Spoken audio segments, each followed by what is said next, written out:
नमस्कार। आस्थमा किंबा श्वासर बेमारी गोटे बहुत कॉमन डिजीज आउ आजिकली जो हिसाब रे पॉल्यूशन व्यापी सबुआड़े यही डिजीज रो यही आस्थमा किंबा सीओपीडी रो बहुत गुड़ा पेसेंट सबुआड़े रही। तो आज वीडियो आम आई डिजीज विषय जानिबा। तो वीडियो आरंभ करने आगु गोटे पेसेंट विषय कथा लगे जार ना हूँ केशव सिंह हाराहारी 40 वर्ष मेल। से आसिले तांकर बहुत बेसी निश्वास प्रॉब्लम होता आमे देखिकी जानी गलु एटा आजमा हेची देखले जना पड़ जाए। तांको आमे ट्रीटमेंट कलु इनहेलर सब देलु से आरंभ कले 2-3 दिन रे से रिलीफ भी हो गले किंतु तांकर ए प्रॉब्लमटा प्राय सब बेले लागी कि रहउथिला एवं मो तांको एडवाइस कली कि एही इनहेलरटा आपण नै कि जिवे। से इनहेलर रे दुईटा मेडिसिन थिला, गोटे थिला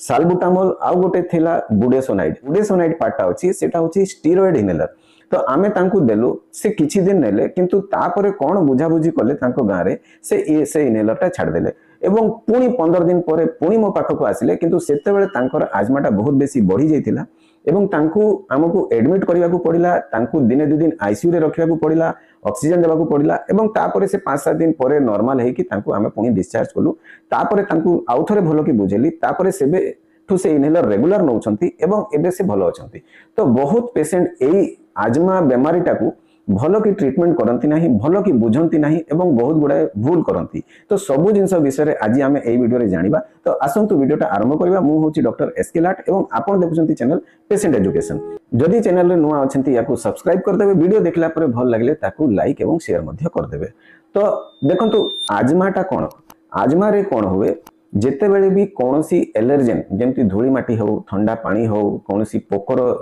पार्टिकल हो, क्यों फूलर पार्टिकल हो आम नाकरे बाजिले आम देहटा ता एगेंस्ट रे केतेटा केमिकल तैयारी करे।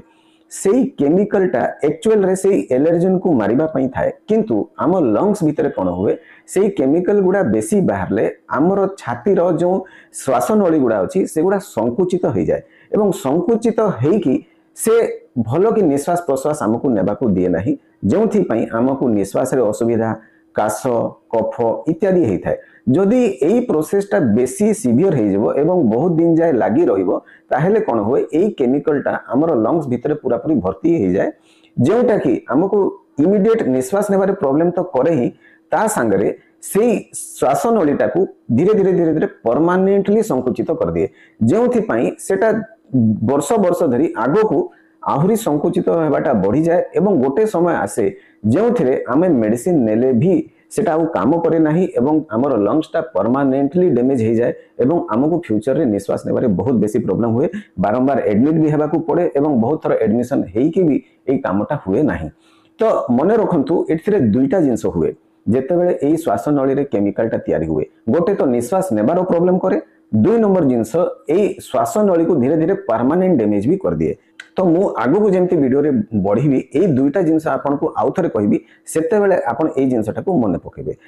तो आजमार सिम्पटम कोन,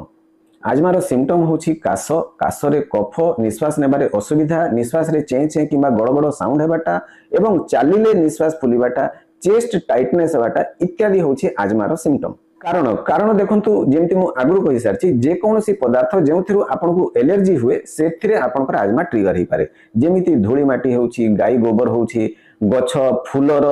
छोट छोट पार्टिकल होछि, पॉल्यूशन होछि, कोनोसी मेडिसिन खाइले आपनको एमति हे पारे, स्ट्रेस हेले एंजाइटी हे गले एटा बढ़ी पारे, डिप्रेशन रे कांदिले एटा बढ़ी पारे। तो बहुत गुडा कारण रहउछि जेउथिरे एई आजमा प्रॉब्लमटा बढ़ी पारे। ताकू डायग्नोसिस केमति करबा? तो डायग्नोसिस सिंपल अछि, डॉक्टर देखिले जानि परिबे कोन अछि। ता छड़ा आमे केतेटा ब्लड टेस्ट करिकि जानि परिबा। आ गुटे स्पेसिफिक टेस्ट मु कहूछि स्पायरोमेट्री किंबा पल्मोनरी फंक्शन टेस्ट, एटा करिकि आमे जानि परिबा आपनकर आजमा अछि ना नहीं एवं जदि अछि केते अछि एवं तापरे आमे इनहेलर देकी देखि परिबा सेई आजमाटा एई इनहेलरटा देले ठीक होउछि कि नहीं। तो एई स्पायरोमेट्री मने रखंतु एटा गुटे स्पेसिफिक एवं इंपोर्टेंट टेस्ट जेउटा सब आजमा पेशेंट निश्चय करिबा कथा। एबे जानिबा ट्रीटमेंटटा कोन। तो देखंतु आगरु आजमार ट्रीटमेंट माने केवल टेबलेट गुडा दिया होथिला। से टेबलेट गुडा काम तो करूथिला किंतु जेते काम करू नथिला तार सेते साइड इफेक्ट होता। एई आजमार ट्रीटमेंट रे मेन गोटे मॉलिक्यूल थाए जेउटा हमर श्वास नळी को खोली दिए, ताकू साल्बुटामोल किंबा साल्मेट्रोल अलगा अलगा ना रे आमे कहू।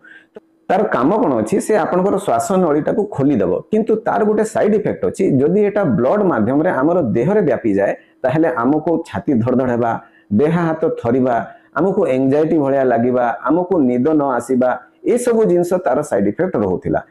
एवं ता संगे बहुत थर आमको स्टेरॉइड रो टेबलेट भी देबा को पड़ुथिला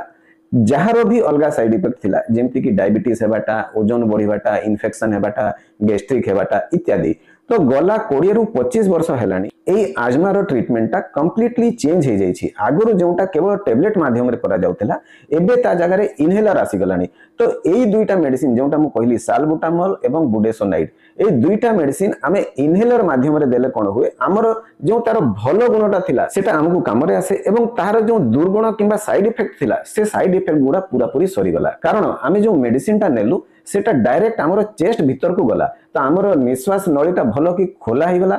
एवं हमर जो स्टेरॉइड रो साइड इफेक्ट थिला सेटा नहीं कि स्टेरॉइड टा जाय कि डायरेक्ट चेस्ट रे खाली काम कला तो तार साइड इफेक्ट भी हलानी एवं तार इफेक्ट मैक्सिमल हला तो पेशेंट रो रिलीफ बहुत बेसी हे गला पेशेंट को मेडिसिन कम नैबा को पड़िला एवं एटा इमीडिएट काम कला आमे जो टेबलेट खाउथिले सेटा हम देह रे जाई कि घंटे लागुथला काम करबा को इनहेलर नेला माने संगे संगे काम कला एवं तार जो साइड इफेक्ट गुडा मु कहली से साइड इफेक्ट गुडा आउ हेला नाही तेणु करी आजि काली आउ आजमा रो ट्रीटमेंट रे टेबलेट रो किछि भी रोल नाही केवल इनहेलर रो ही रोल अछि किंतु हुए कोन इनहेलर टा जेतेबेले लोक देखंती किंबा सुनंती तांकु लागे एई इनहेलर टा गोटे बहुत डेंजरस जिंस एटा मु नेली माने मते आदत हे जिवो एटा मु न नेले परे मोर काम चलिबो नाही एवं बहुत लोक ए इनहेलर नियंती नाही एवं इयाडू सियाडू ट्रीटमेंट करंती बहुत लोक से पुराना कालर टेबलेट खाली नियंती बहुत लोक इयाडू सियाडू सोशल मीडिया रे सुनी कि नाना प्रकार आजमार ट्रीटमेंट करंती जेउटा टेम्परेरीली प्लासिबो रिलीफ तांको दे दिए किंतु तांकर डिजीज टाको ठीक करे नाही कारण एई इनहेलर जदि आपण न नबे जोंथरे स्टेरॉइड एवं साल्बुटामॉल मिसी की अछि आपण अलगा टेबलेट किंबा अलगा मेडिसिन नै कि थरे पई तो आजमार सिम्पटम को रिलीफ कर दे पारंती किंतु 5 रु 10 वर्ष परे एई आजमाटा फिक्स आजमा हे जिवो आपण जदि स्टेरॉइड रो इनहेलर न नेबे ताहले एई आजमाटा फिक्स आजमा हे जिवो एवं 10 वर्ष परे आपण जहा मेडिसिन इनहेलर नेबुलाइजर देले मध्य एटा ठीक हेबो नाही तो आजि काली आजमार ट्रीटमेंट टा टोटली इनहेलर बेस्ड हे गलानी ता छडा जदि पेशेंट बहुत सीरियस हिची हमको नेबुलाइजर देबा को पड़ी पारे ऑक्सीजन देबा को पड़े पेशेंट को एडमिशन करबा को पड़े केतेटा सपोर्टिव टेबलेट भी अछि जेउटा हमें पेशेंट को देई थाउ जेते बेले पेशेंट बेसी सीरियस हे थाए किंतु रेगुलर ट्रीटमेंट पई आस्थमा रो इनहेलर सबठारो बेस्ट एवं ताकू आपण डेली नेबा कथा बहुत लोक मते पचारती सर डेली कहीं नेबू जेते बेले असुविधा हेबो सेते बेले नेबू तो देखंतु जिंसटा कोन अछि जदि आपण को माइल्ड आस्थमा अछि मन करंतु आपण को मासकु थरे अधे होउछि कि वर्षे के थरे अधे होउछि दुई थर होउछि आपण इंटरमिटेंट किबा एसओएस इनहेलर नेले चलिबो किंतु जदि आपण को सप्ताह को 2-3 थर हे जाउछि सब बेले निश्वास रो तकलीफ लागि रहउछि ताहेले मु एडवाइस करिवि इनहेलर टा डेली नियंतु कारण आपणकर चेस्ट रे से केमिकल गुडा बहुत बेसी तयारी होउछि जेंथि पई आपण को डेली किबा अल्टरनेटिव डे रे सिम्पटम होउछि जदि आपण इनहेलर रेगुलर नेबे नाही मु जो कहली फिक्स आस्थमा एई प्रॉब्लम टा आपण को हबो जेउटा कि आपण को एबे तो परेशान करिवो नाही किंतु आपण को 10 वर्ष परे आपनकर देहटा बहुत बेसी बिगड़े देबो जेउटा कि कोनोसी ट्रीटमेंट कले भी ठीक हेबो नाही एवं सेते बेले मोर्टालिटी रेट किंबा डेथ रेट भी बहुत बेसी हे जिवो एबे जानिबा आम पेशेंट कोन भूल कले तो देखंतु तो आमर जो पेशेंट थिले देखंतु मु तांको बुझेली सब जिंस मु जहा एबे आपण को बुझौछि सेठी तांको भी सेटा बुझेली एवं एते जिंस बुझेला परे भी से मते भरोसा न करी कि तांको गां रे जो लोक तांको बुझिले से ताको बुझी गले एवं इनहेलर टा बंद कर देले जेउथि पई तांको एडमिशन करिया को पड़िला तांकर ट्रीटमेंट रो कॉस्ट बढ़ी गला एवं जीवन जीवार डेंजर भी बहुत बेसी बढ़ी गला से भलो हे गले किंतु तकलीफ बहुत बेसी पाइले तो मने रखंतु आजमा रे केबे भी इनहेलर रु डरंतु नाही निजो डॉक्टर रो कथा को मानंतु पुराना काल मेडिसिन किंबा इयाडू सेयाडू मेडिसिन यूज करंतु नाही इनहेलर गोटे खराब जिंस बोली भाबंतु नाही तारो आदत पड़ी जिवो बोली भाबंतु नाही देखंतु आदत जो वर्ड अछि सेटा खराब जिंस पई यूज हुए आपण केबे काहाकू कहिबार सुनी छंती कि तू स्कूल जाना स्कूल जीवार आदत हे जिवो कि काहाकू केबे कहिबार सुनी छंती तू रांधना जदी रांधिबू तो रांधिबार आदत पड़ी जिवो एटा खराब जिंस पई यूज हुए जेंती तू मद पीना मदर आदत हे जिवो तू पान बीड़ी सिगरेट यूज करना तार आदत हे जिवो कारण तार आदत हमर जीवन को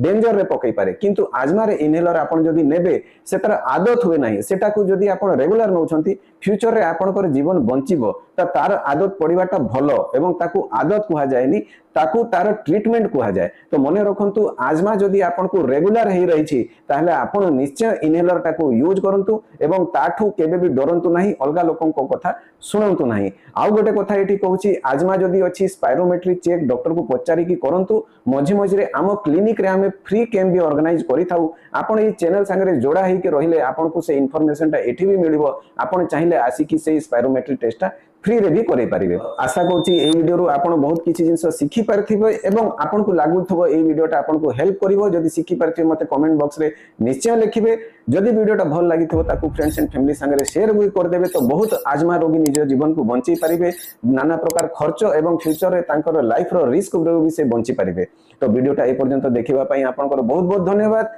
आउ थरे गोटे नवा वीडियो रे पुनी आपनक संगे देखा साक्षात हेबो। से पर्यंत धन्यवाद, नमस्कार, जय हिंद।